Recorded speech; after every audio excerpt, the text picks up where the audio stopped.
धातु पोषण कर्म, तो 4 प्रकार के धातु पोषण कर्म है। शीर्षधि न्याय, केदारी कुल्य न्याय, खले कपोत न्याय और एक काल धातु पोषण न्याय। अब इसमें सबसे फर्स्ट आता है शीर्षधि न्याय। तो इसमें क्या होता है कि जैसे दूध होता है वो कंप्लीटली कन्वर्ट होता है दही में, फिर दही से मक्खन बनता है और मक्खन से फिर घी बनता है। तो ये कंप्लीटली कन्वर्ट हो रहा है। उसी अकॉर्डिंग जैसे हमने कोई आहार भोजन ग्रहण किया तो फिर पाचक अग्नि जठराग्नि उसको पचाएगी और अन्न रस बनेगा और एक मल बनेगा, मूत्र पुरुष मल हो गया जैसे। तो फिर आहार रस बना है तो रसाग्नि की क्रिया होने पे 2 भाग बनेंगे। एक तो स्थूल भाग जिससे जिस अग्नि से पाचन हुआ है वो धातु बनेगी, और जो है सूक्ष्म भाग उससे अगली वाली धातु बनेगी, और एक जो पहले वाली धातु है उसकी उपधातु बनेगी।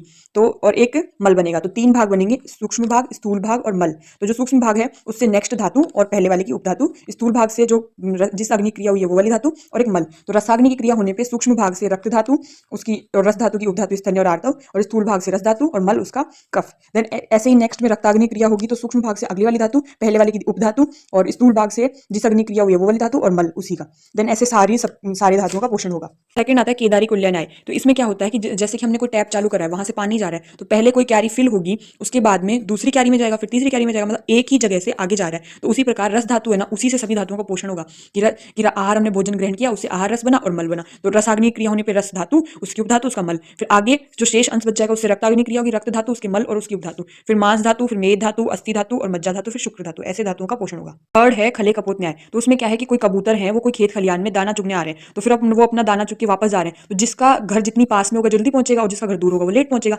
वैसे ही हमने आहार अन्न रस मतलब बन गया हमारे शरीर में, उसके बाद में जो रस धातु है वो प्रथम धातु है तो उसका पोषण पहले होगा, फिर रक्त धातु का, फिर मांस धातु, मतलब जो लास्ट वाली धातु है उसका पोषण लास्ट में होगा। तो जो पास में होगा उसका जल्दी, और जो लेट दूर है वो बाद में। देन लास्ट बचता है एक काल धातु पोषण न्याय। मतलब जैसे कि एक ही समय में एक साथ ही पोषण होता है, तो रस धातु है उसी से सभी धातुओं का एक साथ एक समय में ही पोषण होता है।